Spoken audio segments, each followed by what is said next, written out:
Hey guys, welcome back. Finally got the 1985 DR250 back in the woods. Finally got the front brakes situated. If you watched the last video, you'd seen that I'd got it running since replacing that CDI was the issue all along. And we got that mounted up. It fired right up, but I couldn't take it out at that time just because I was waiting for the front brake master cylinder here, because the one that came on the bike was actually all pitted and messed up, and this whole assembly was actually cheaper than getting a rebuild kit for the master cylinder, so I figured I'd just go that route. So I got that installed, got the brake fluid in, got it bled. We got good front brakes, good front disc brakes, which is kind of nice. And riding it over to this point so far, the CDI is holding up, it's running good. I did have to mess around with the jetting a little bit. Not really the jetting, I should say the carburetor. I think the float was a little bit too low, because every once in a while I would just get gas gushing out even upright, and it was causing it to run extremely rich. So I took that apart real quick, set the float a little bit higher, and it seems to have done the trick.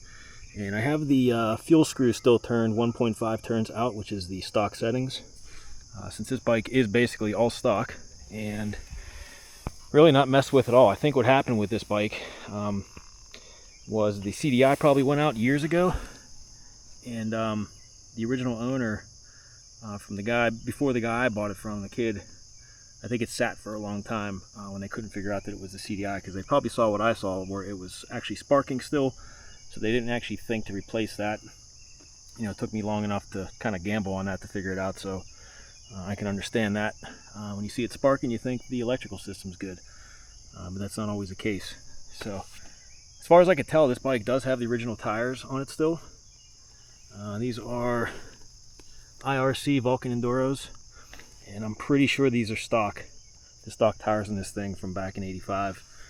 The rear, as you can see, has plenty of knobs on it still, and it just tells me that this thing probably crapped out, you know, maybe late 80s, early 90s, mid 90s maybe, and it sat for that long. Because if you saw that the brake fluid that was in the original master cylinder, you'd seen that it turned solid, so it takes a long time for that to happen. So I'm gonna hop on, and we're gonna hit some basic drills first, like we always do. We're gonna head back to the creek and see what she can do on the more technical stuff. I can already tell, you know, she's no powerhouse. It's just a 250, and I'm used to riding, you know, my XR 400 is the closest bike that compares to this.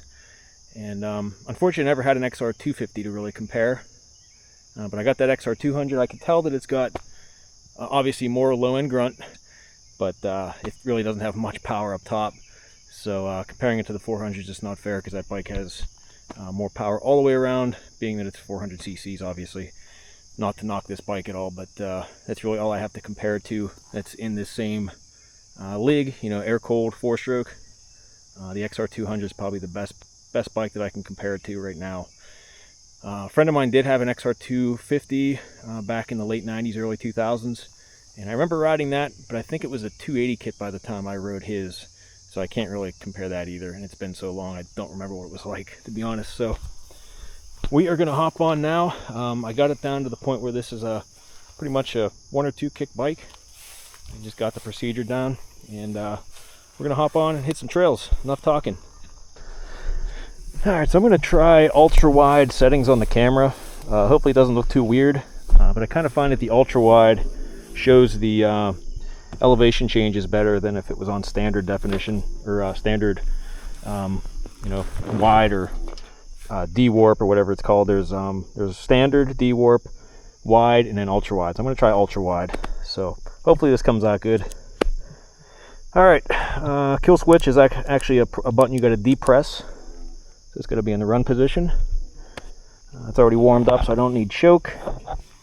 I'm going to turn the gas on.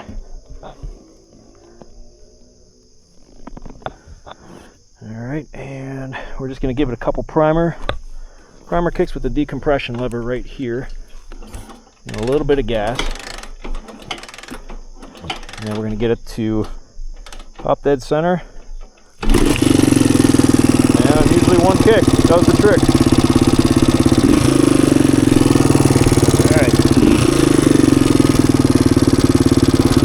lights do work too. Light switch.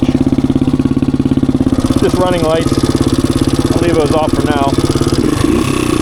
Alright, here we go.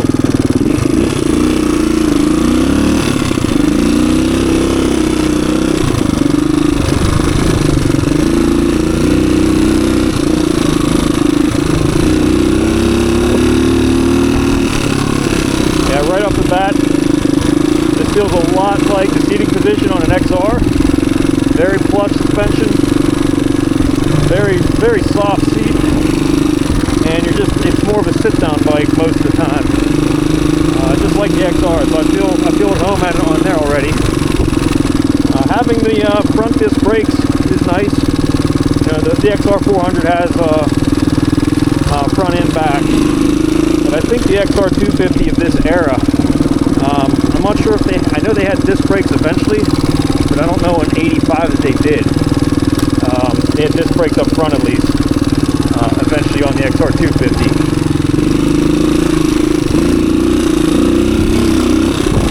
This thing's got excellent grunt.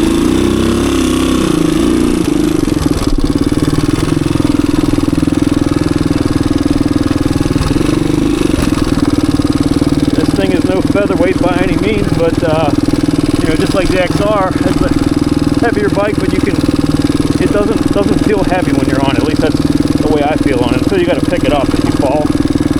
But just riding through the trails, as long as you're not trying to go like full-on race pace, it feels pretty good.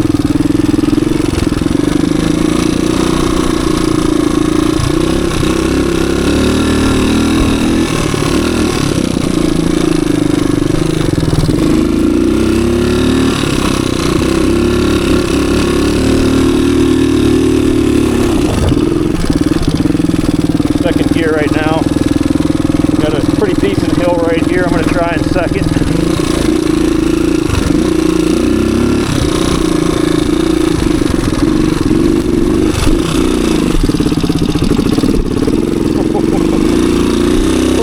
Front tires coming up there.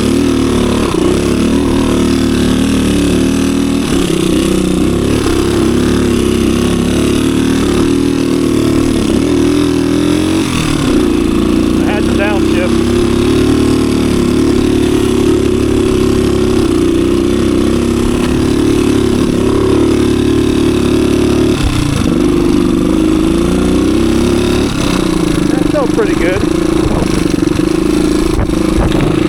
Expected to have a little bit more mid-range power there, but it handled it. Feels great cruising through here.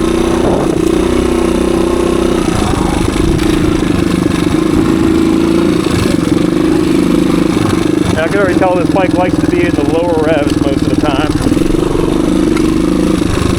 Not a high rever.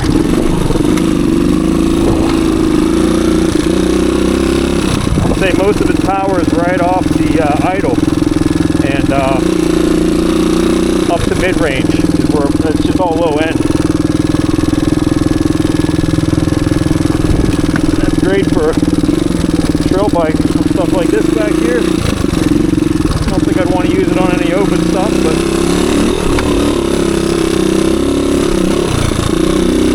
soaks everything up real nice.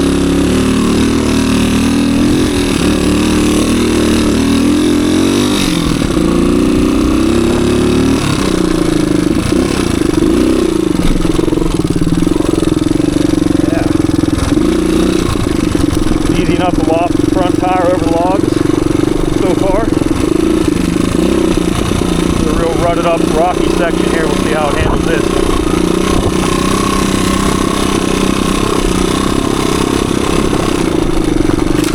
Yeah. Soak that all up.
soaked up all those roots real nice there too.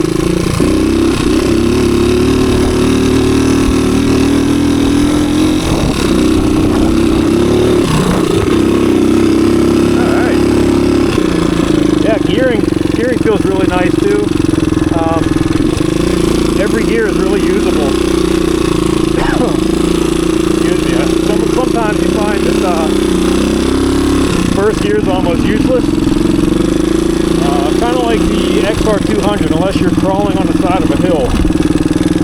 You know, you're out of first gear instantly. Whereas this one, you could ride that longer. And I actually did need it for a couple hills already. Second and third are nice back here too in the right spots. Like right now I'm in third. Just chug along right above idle. Yeah, the suspension's not completely blown out on this thing yet. So usually like on the older bikes that I ride back here, I got worn out suspension. This bike has so little hours on it. It feels really nice still.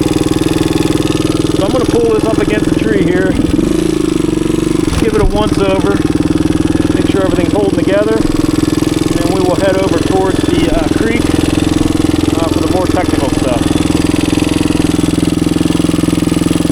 So, nothing feels loose. I just like to do a check over, you know, halfway through before we get to the crazier stuff, just so I don't get stranded.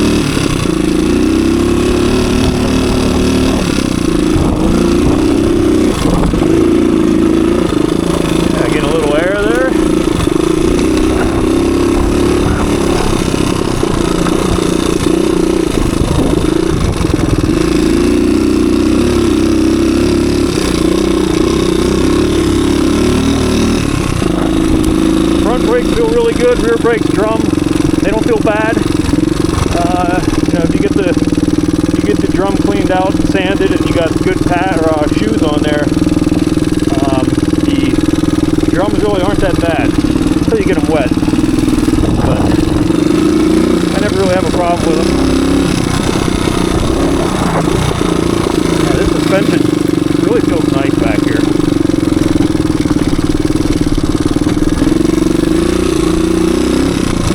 Definitely competing with the XR250 of the day, and probably Yamaha's XT. I think they had an XT250 as well.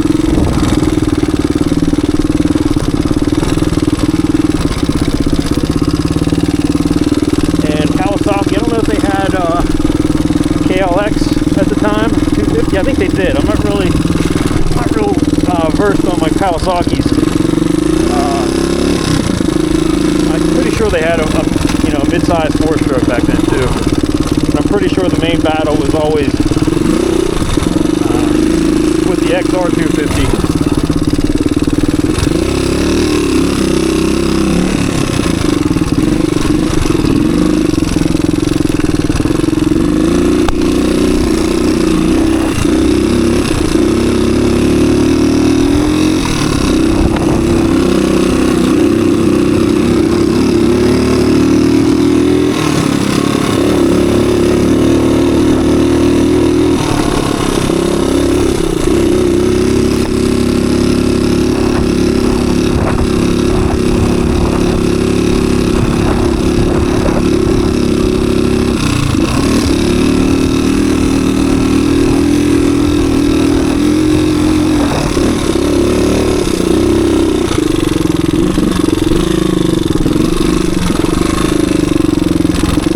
Yeah, so I can tell in stock form it's a little choked up. It feels like it's having a hard time breathing when you're kind of near, I wouldn't say wide open throttle. they're giving it the beans for the open areas. It feels like it's being held back a little bit, so I'm sure a lot of that has to do with the EPA garbage that would have been out in the mid-80s.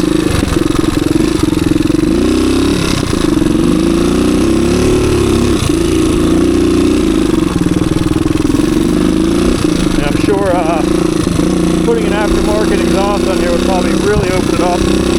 I already put a twin air filter on it. So it's using an aftermarket air filter, but it's got the stock air box still, and it does look like it was uncorked, because there was no snorkel on the door, and there's actually a hole drilled on the door itself, so it looks like somebody may have tried to uncork this at one point.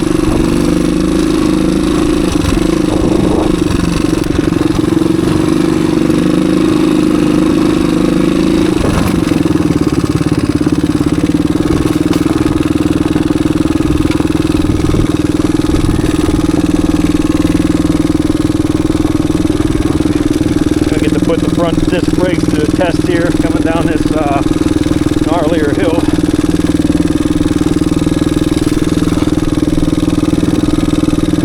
It's all loose, pretty dry here today. Yeah, it's pretty controlled. Nothing to complain about. This is where it's always a little squirrely down here. Yeah, it's not too bad.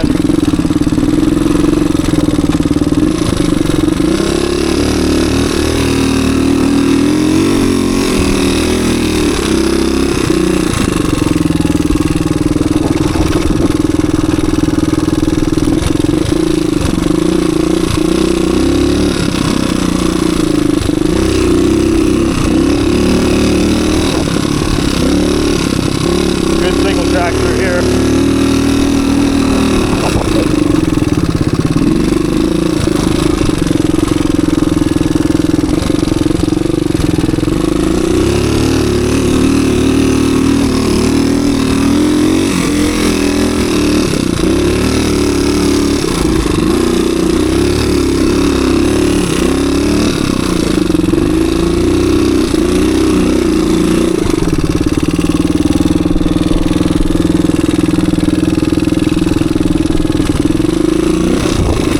It feels nimbler than it really is, I think. Kind of a lot like an XR.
Riding a couch.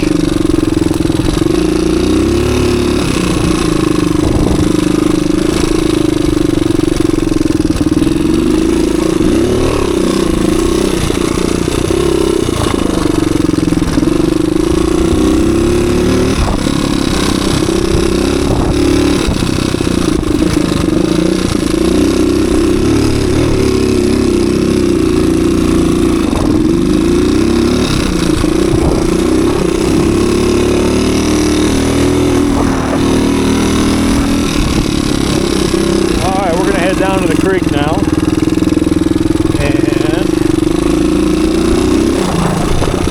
get into some more gnarlier stuff. Not hard or anything, just a little more technical. Some creeks. If you've watched my videos, you've seen them before. It's always a good measuring stick to go back into this section of the woods with these bikes. Kind of get a feel for how each one is. Yeah, these brakes are working great.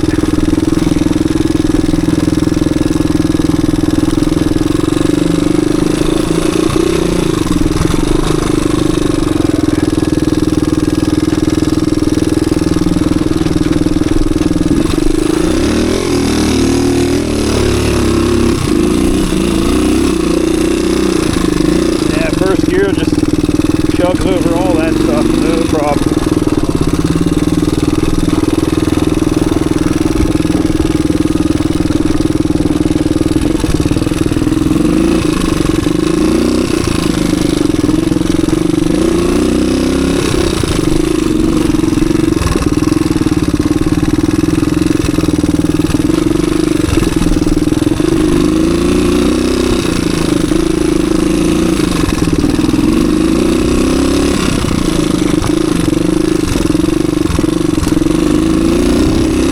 Big rock garden all through here. See how it handles this. Right now it feels like I'm riding on smooth ground.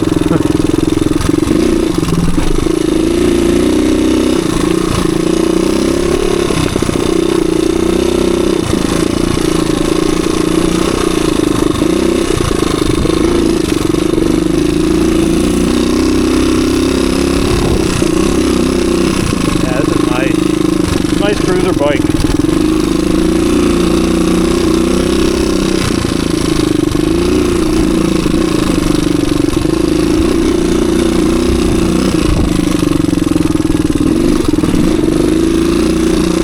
Eats up trees and all this small junk on the trail with no problem.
Barreling down the creeks, pretty effortless.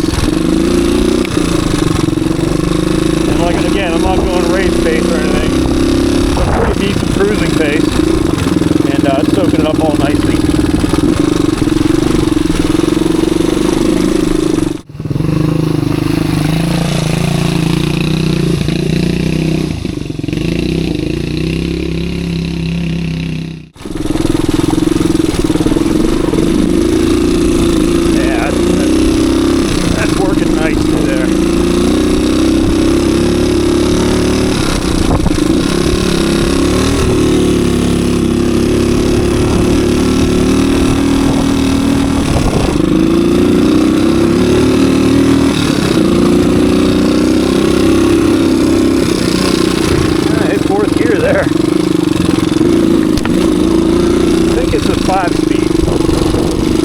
Test that theory out here.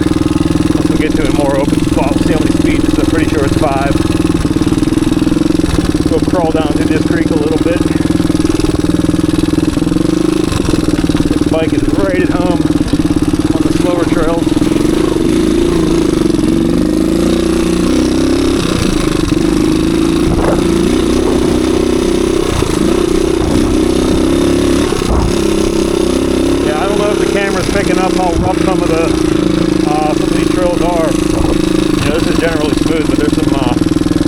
in rocky areas, and it's really soaking all that up really well. See how it does at idle, kind of just cutting through this creek.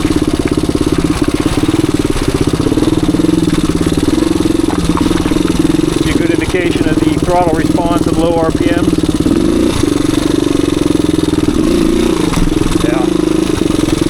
Yeah, that front tire flops nice and easy.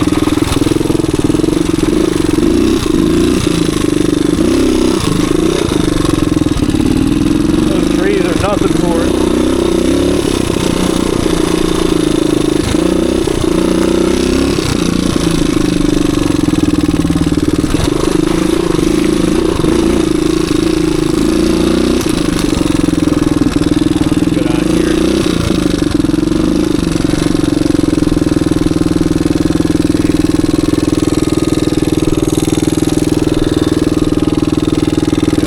Down this creek.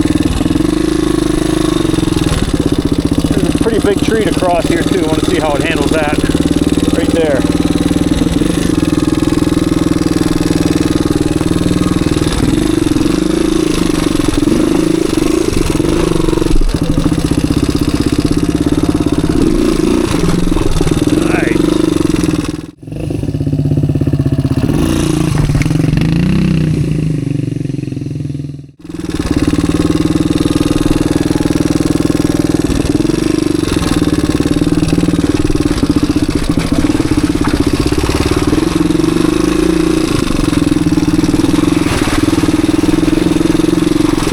My favorite sections right here, part of our 10-mile loop. Always feels good on a hot day to blast through here.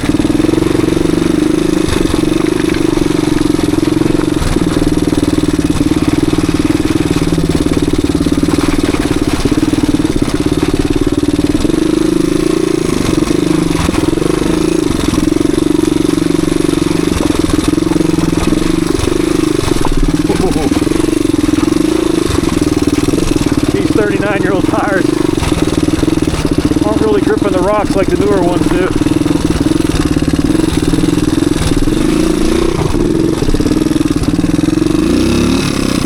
Yeah, tracked it right out of there.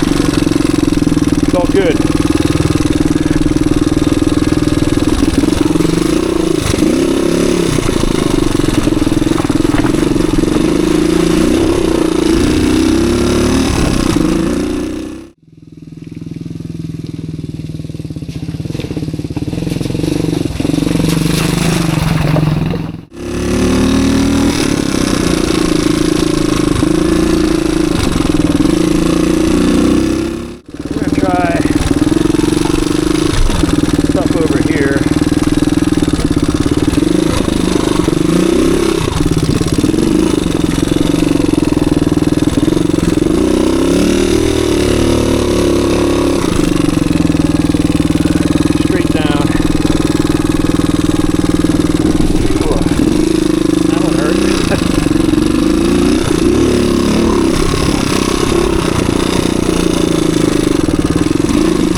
Drums in the back wet. Not grabbing quite as good right now.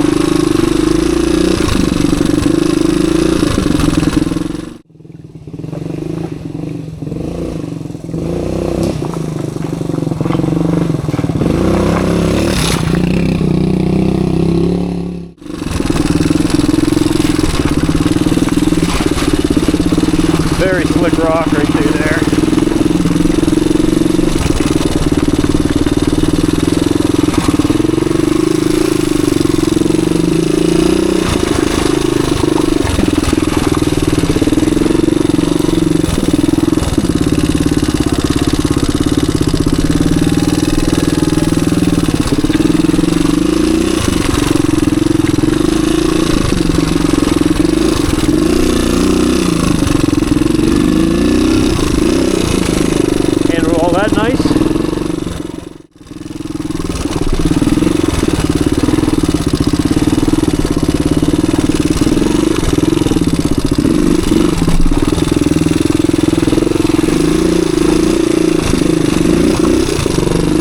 very steep climb right here.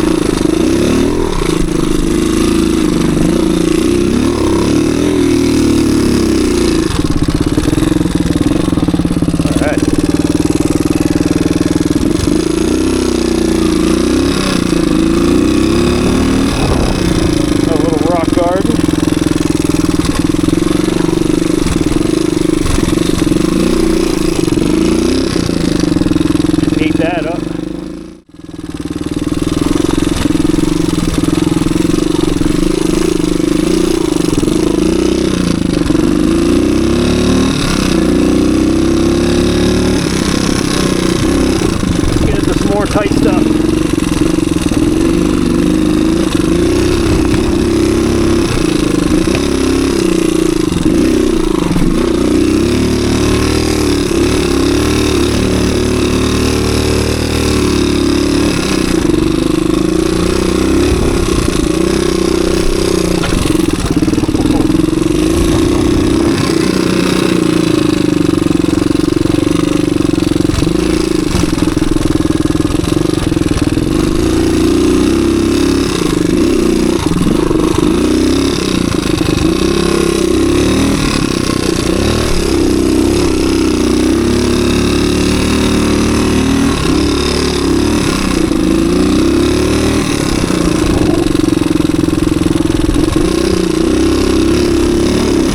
More trees across here.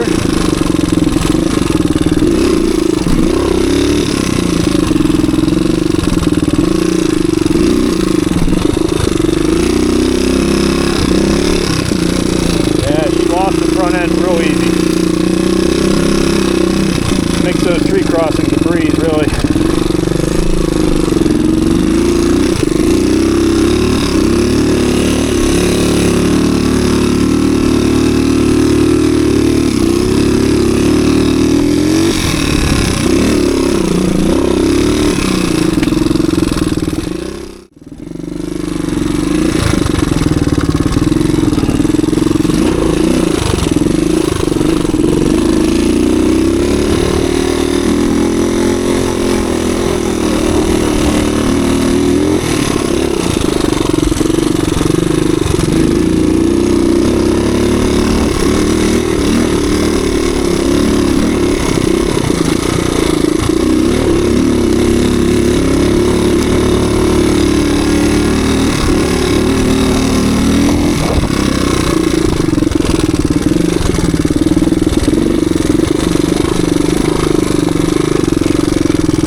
Hustle a little bit through here, get an idea what it's like when you push it.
Alright guys, that's going to wrap up this ride.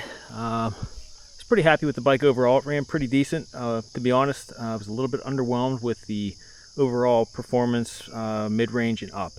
Really doesn't have much up top. It likes to chug in the lower RPMs.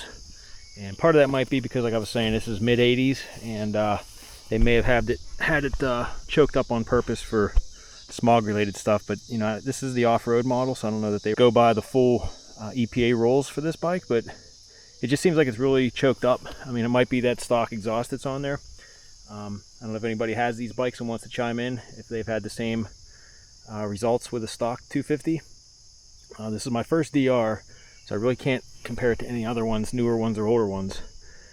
Really just have the XRs to compare it to, and you know, it actually feels like, you know, it's got a little bit more low end obviously than the 200, but the XR200 revs out further, I think, and probably makes more top end power if I had to guess. And it might be just what I'm feeling because it's a lighter bike. But just seat of the pants, I actually like the XR200 a little bit better back here.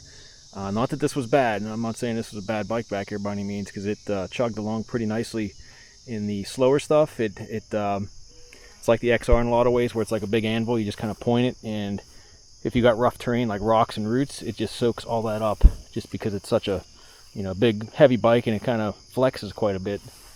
Everything comes along, is like eats it all up real smooth. The front brakes, like I was saying, work really well. Having the disc, so that's an advantage over my XR 200 at least. Like I was saying, the 250 XR 250s did come with discs after a while, but I don't know in 85 if they did. So this might have had a little advantage in that department back in 85 with the up against the XR. And I think the XR was probably the standard for 4-strokes at that time, because I think they were all, you know, the big four had all air-cooled 4-strokes in that era. And I'm pretty sure from what I've read that the XRs were always like the watermark for that, for those bikes. When you put the XR up against like an IT or a KDX or a PE in that era, you know, it's not going to have that kind of top end explosive power. So I think the XRs were the bikes to have in the 4-stroke class in the 80s. Just by going, you know, riding this one, it's a really nice bike. It just doesn't have the same power characteristics even as the XR200 that I'm finding.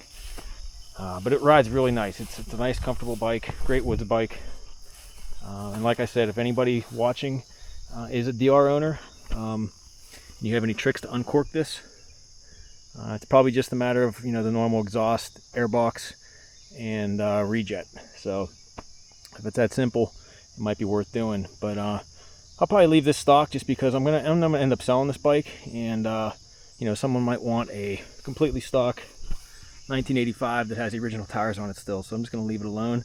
You know, it rides good for what it is, and just gonna enjoy it a little longer here before I clean it up and decide to sell it. So thanks for watching, guys. If you're still with me, if you like these videos, make sure you hit that subscribe button if you're not already a subscriber. It's free to do so, and it helps my channel out big time. So I appreciate any of the comments, likes, all that stuff too. It goes a long way. So thanks, guys, and we'll see you in the next video.